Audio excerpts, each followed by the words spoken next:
بسم اللہ الرحمن الرحیم اللہم صلی وسلم علی سیدنا و حبیبنا محمد صلی اللہ علیہ وسلم۔ السلام علیکم ورحمۃ اللہ وبرکاتہ۔ امید کرتے ہیں ناظرین آپ سبھی خیر و عافیت سے ہوں گے، اور اللہ تبارک و تعالیٰ سے دعا ہے کہ آپ سبوں کو اپنے حفظ و امان میں رکھے۔ آج آپ لوگوں کو مدینہ المنورہ میں مسجد قبلتین اور مسجد قباء کی زیارت کرائیں گے۔ ابھی فی الحال جو آپ لوگ دیکھ رہے ہیں یہ مسجد قبلتین ہے۔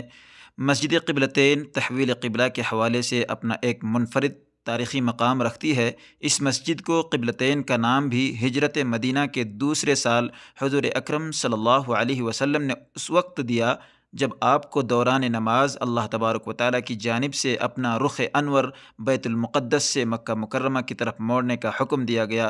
یوں یہ مسجد قبلہ اول یعنی مسجد اقصیٰ سے قبلہ دوم مسجد حرام کی جانب تبدیلی قبلہ کا ٹرننگ پوائنٹ سمجھی جاتی ہے۔ بہرحال یہاں پر ابھی ترمیمی کام چل رہا ہے جس کی وجہ سے مسجد بند ہے، اندر کی زیارت آپ لوگوں کو نہیں کرا پائیں گے، تو سیدھا آپ لوگوں کو لے کر کے چلتے ہیں مسجد قباء کے پاس، وہاں پھر آپ لوگوں کو مسجد قباء کی زیارت کرائیں گے باہر سے اور اندر سے بھی انشاءاللہ۔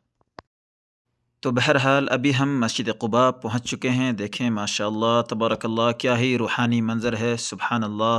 ابھی آپ لوگوں کو مسجد قباء کی زیارت اندر سے بھی کروائیں گے اور مسجد قباء کی تاریخ بھی بتائیں گے اور کتنی بڑی فضیلت ہے وہ بھی آپ لوگوں کو بتائیں گے انشاءاللہ۔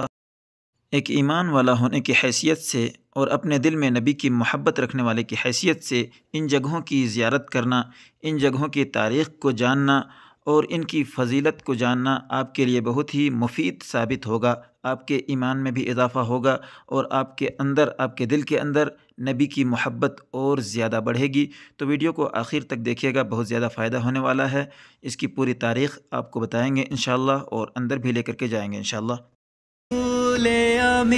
خاتم المرسلین تجھ سا کوئی نہیں، تجھ سا کوئی نہیں، ہے عقیدہ یہ اپنا بسید کو یقین، تجھ سا کوئی نہیں، تجھ سا کوئی نہیں، اے رسول۔ تو چلیں آپ لوگوں کو مسجد قباء کی زیارت اندر سے کرواتے ہیں۔ یہ مسجد قباء کے اندر کے مناظر ہیں، دیکھیں سبحان اللہ کیا ہی روحانی منظر ہے۔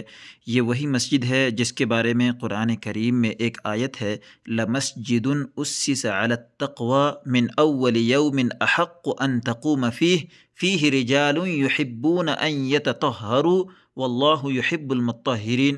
یہ سورۃ التوبہ کے اندر یہ آیت موجود ہے، یعنی جس مسجد کی بنیاد پہلے دن سے ہی تقوی پر رکھی گئی ہے وہ زیادہ حقدار ہے کہ آپ وہاں کھڑے ہوں۔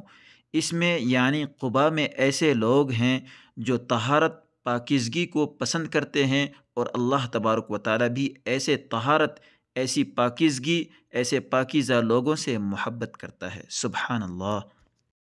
یہ مسجد یعنی مسجد قباء مدینہ المنورہ مسجد نبوی سے تقریباً 3 کلومیٹر کے فاصلے پر موجود ہے۔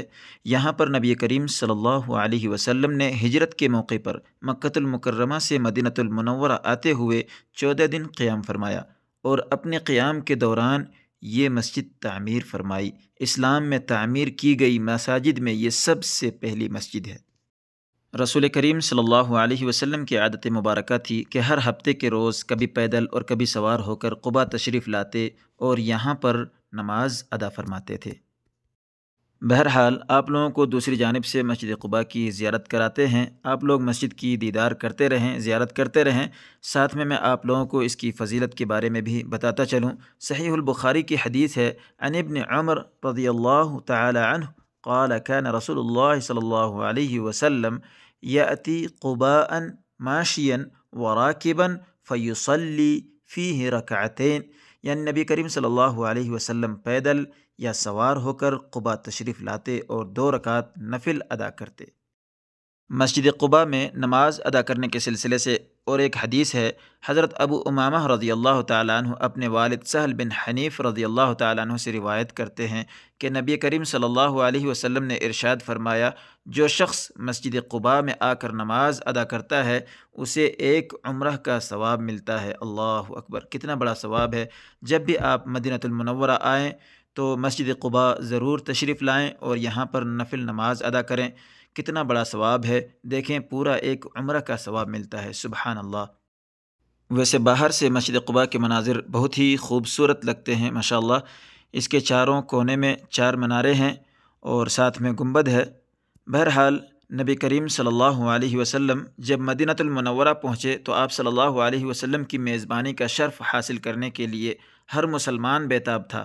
ہر ایک نے اظہار کیا کہ حضرت میرے ہاں تشریف فرما ہوں گے، مگر آپ صلی اللہ علیہ وسلم نے یہ معاملہ اللہ تعالیٰ کے سپرد کر دیا اور فرمایا کہ میں اس آدمی کا مہمان بنوں گا جس کے گھر کے سامنے اللہ تبارک و تعالیٰ میری سواری کو بٹھا دے گا، کیونکہ یہ اللہ رب العزت کی طرف سے معمور ہے۔ آپ صلی اللہ علیہ وسلم کی سواری مدینہ کی گلیوں کا چکر لگانے کے بعد حضرت ابو ایوب انصاری رضی اللہ تعالیٰ عنہ کے مکان کے سامنے آ بیٹھی۔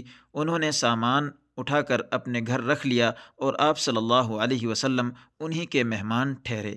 حضرت ابو ایوب رضی اللہ تعالیٰ عنہ کے گھر کے سامنے ایک کھلی جگہ تھی۔ آپ صلی اللہ علیہ وسلم نے دریافت فرمایا کہ یہ کس کی جگہ ہے؟ بتایا گیا کہ 2 یتیم لڑکوں کی ہے۔ ان لڑکوں کے کفیل نے بغیر قیمت یہ جگہ پیش کی، مگر رسول کریم صلی اللہ علیہ وسلم نے بغیر قیمت اسے لینے سے انکار کر دیا اور 10 دینار میں یہ جگہ خرید لی۔ اسی جگہ پر ابھی مسجد نبوی موجود ہے۔